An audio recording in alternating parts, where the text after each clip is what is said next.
grâce à vos explications, nous avons bien compris quels étaient les signes de cette maladie, de ces maladies vasculaires périphériques.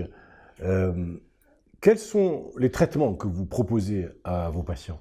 Alors le traitement, il y a d'abord un traitement médical sous forme de vasodilatateurs et surtout d'antiagrégants plaquettaires qui permettent de fluidifier un petit peu le sang.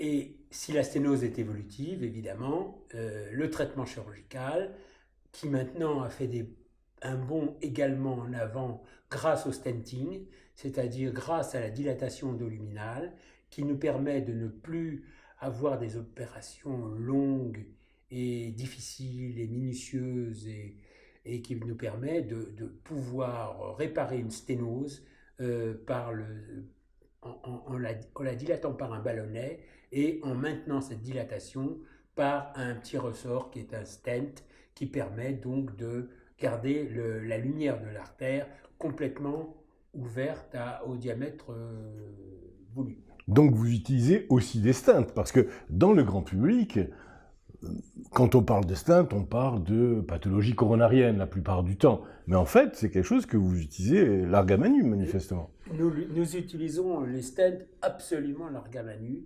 c'est-à-dire que nous utilisons les stents pour la chirurgie vasculaire périphérique, pour les artères très distales. On peut mettre des stents en dessous du genou. On peut mettre des stents dans les artères fémorales, bien sûr, dans les artères iliaques, dans l'aorte, dans la carotide. Et je vous rappelle d'ailleurs que pour maintenir une prothèse en place en endoluminal dans la pathologie de l'anévrisme de l'aorte abdominale, le maintien de ces prothèses se fait par le stenting. Donc en fait, le stent est maintenant une denrée commune. C'est le sparadrap du chirurgien. C'est le sparadrap du chirurgien, c'est un mot que je ne connaissais pas. Moi non plus, je viens de l'inventer.